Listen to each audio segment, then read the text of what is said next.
Welcome back to the Boondocks Homestead, y'all. Well, I'm out here with our two little girls that are about to kid. They are getting ready to have babies. And y'all, one of them was Darla. Now, if you have watched our video of Darla, we about lost her when she kidded last time. Then she took up one of her daughter's babies after that because she missed them so bad.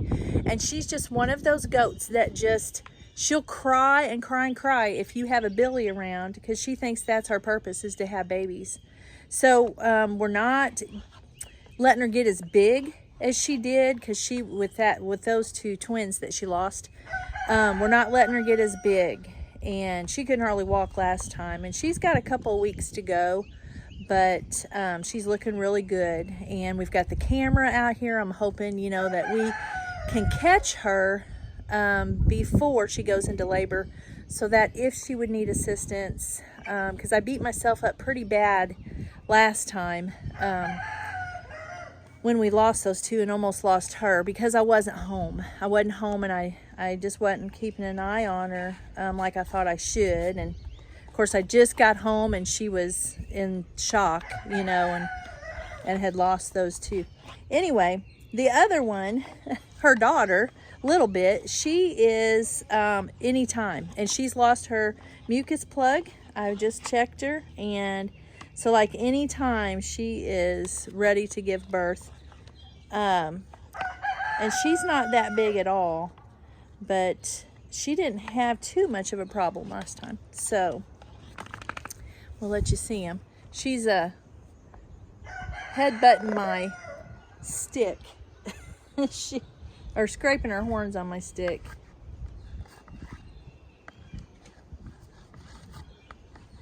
But she don't look too bad. Darla don't look bad compared to what she normally looks like. But they're doing pretty good. So I was just checking on them. And I think that little bit could go just any time. I really do. Tim told me that the other day, and I was like, no, I don't think she's ready yet. But now I do. She's lost that mucus plug, so it could be days, or it could be a few weeks still. But I usually, with these two, I know when they lose that, it's usually not far off. Now we calculated, I think he said last of May, maybe. I don't remember. So that would be a month early. But she is, unless we calculated wrong, but she has lost her plug. So we'll see. So stay tuned for that. Y'all know how I am with them baby goats and them giving birth. There's just nothing better than to watch an animal or a human give birth, I don't think. I really wish, no I don't, because my life was planned by God and that's the way it went. But I would have loved to have been in labor and delivery. That would have been my job, just to be there, to be able to. And I got to see one of my grandkids out of our 5. I got to see one be born, and it was the most amazing thing ever. And that was our oldest grandson, and it was, I'll never forget it. It's just embedded in my mind, in my brain, and I love it. Coco's doing okay. She's being a little ornery to me. She kind of kicks at me and stuff, but Tim, he handles her, and she loves him. And of course, it was his donkey anyway, so she tolerates me. That's about it. She tolerates me, but that's okay, isn't it, Coco? That's okay, huh? She's a good donkey. She's just not had no one work with her. She's young. She needs to be worked with. And I told Tim he needs to be working with her so we can get around. I can get around her and the kids can get around her and stuff. Which they can, but we just don't trust her yet. The rabbits are doing well, y'all. We'll just go around the farm here. Rabbits are doing well. Willow lost every one of her babies. I took 3 of them inside.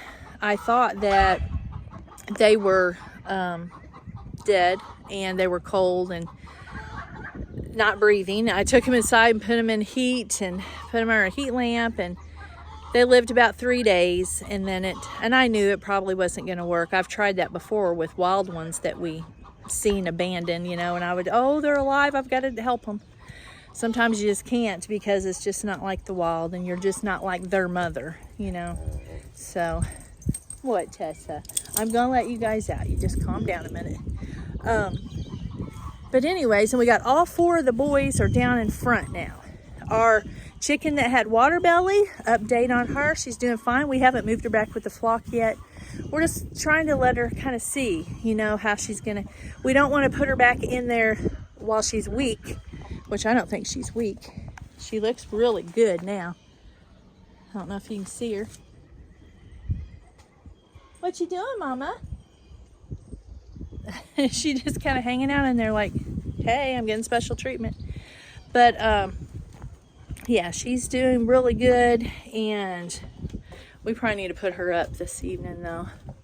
But other than that, everything's going well.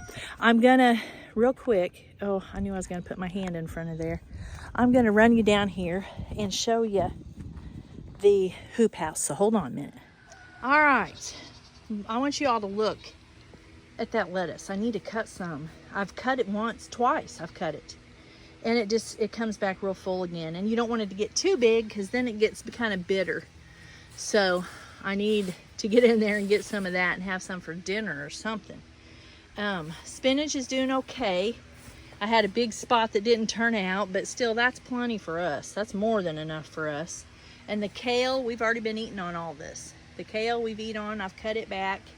And it comes back, you guys. It comes back. That's why I'm telling you. Now my carrots, I'm going to tell you what happened to my carrots.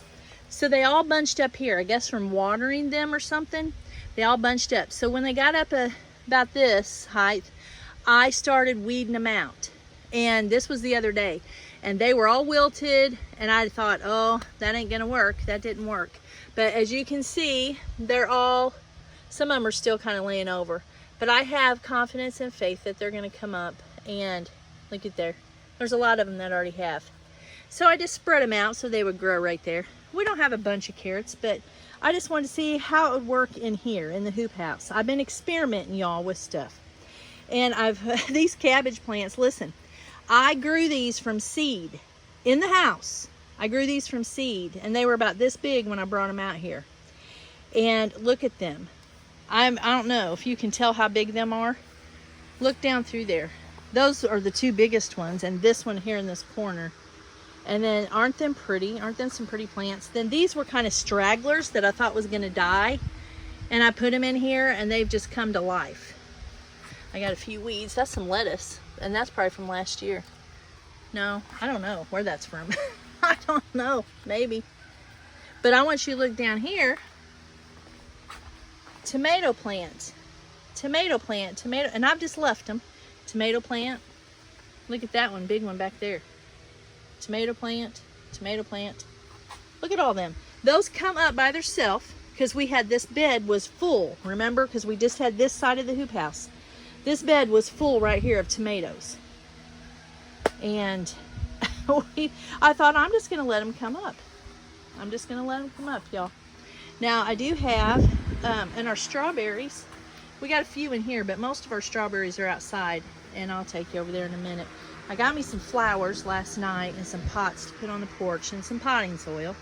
Our potatoes, I need to put more dirt on them. They just keep growing. I keep lifting the bag, the edge of the bag. See how they've grown since I've covered it? And I put dirt all the way up to here, to the leaves. Okay, see how much they've grown? So I'll fill this with dirt again, and I'll unroll this bag, and I'll bring it back, and I'll bring it up. That's how that works. Pepper plants. Now I got these pepper plants. I got 4 of them. They're bell peppers. And I got them from Larry at the farmer's market.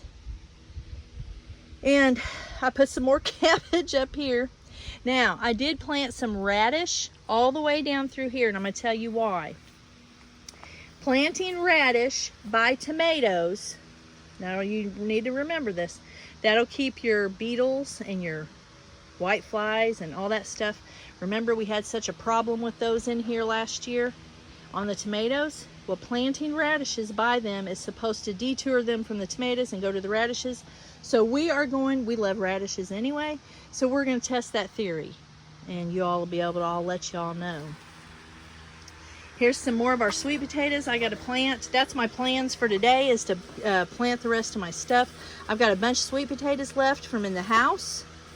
I need to finish that video too. I probably will.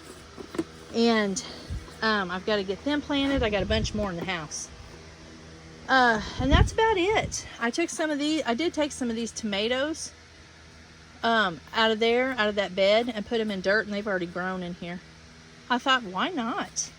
I need to do something with my moringa plants. I did. We need to till the garden. We haven't done that yet, you guys. I mean, we're behind. We was last year too, but it worked out okay. It worked out okay. I planted dill in this bed because I had it there before. You see where it fell? The seeds fell into this bed, and I have dill here. And I don't use a lot of it, but I just like to grow it. I've got lavender here. I put cilantro in this one because look here. This fell on the ground, and look what's growing here. A whole bunch of cilantro. Okay, and then I've got this is lemongrass, and I planted me some mullein here so I can use first year mullein leaves and not have to worry that I got it. You know, we've got plenty of mullein around here, but I just wanted the leaves from the first year. I drank a lot of that mullein last year, and it helped me. This is my lemon balm, and I've just got some chocolate mint here. I don't really do nothing with it other than I love to smell it, and it detours snakes. So I like that there. And that's about it. We've got other containers. I'll show you them real quick, and then I'll get off here. I didn't want to make this real long, but we'll go ahead and show you. I don't have anything planned here. I'm going to put the sweet potatoes in those. And that's my horseradish. It comes back every year. That's our comfrey. It comes back every year. Isn't that pretty? And sweet potatoes. Sweet potatoes. Sweet potatoes. And I'm going to put some more sweet potatoes in there. These are onions in that little pot, and then it switches up to garlic here. And don't ask me why I did this, but then I've got onions here and garlic here. I should have put it all beside each other. And I planted a little thyme in there, seed. And then I haven't put nothing in the cold frame yet, but here's our strawberries. And I want you to look already. We've already got a bunch of strawberries. There was strawberries on ones in the hoop house too. I just didn't get a picture of them, but yeah, they're already. And all these empty spots that I have, those will make little shoots, and we'll put them in those, and it just fills up again by the end of summer. It does that our cherry tree is full. It was full of blooms, and it's full of cherries, just full of them. So we'll have to, I want to make some cherry jelly this year for the market. And we'll just have to get a bigger net because the net that we used last year, it wasn't big enough, and we're gonna have to have a bigger one. That cherry tree has done really good for us there. And that's about it right now. Our grapes are going. Our blueberries, Tim said, wasn't doing too good down there. They're getting pretty old. I don't know. Anyway, he'll deal with that, and we'll get this garden tilled at some point. I don't know when. But anyway, that's kind of the scoop. So let me turn this around. All right, so we got the fan going, got the doors open. It's gonna be 85 degrees here today, y'all, and it's gonna be hot. We got the shade cloth on. That has helped a lot. If you have a hoop house, invest in one of those shade cloths because it really helps. It keeps from baking everything in here. You know, they still get that filtered sun to make them grow, and it's a little warm, but it's not scorching hot. Okay? All right, well, I'm gonna get off here and get busy. I'm gonna plant some plants and do some sweet potatoes and finish that other sweet potato video. Come back and watch that because that's amazing. And it took me about a month and a half to get it all done, but it's pretty neat. So I love you guys, and Lord willing, I'll catch you on the next video.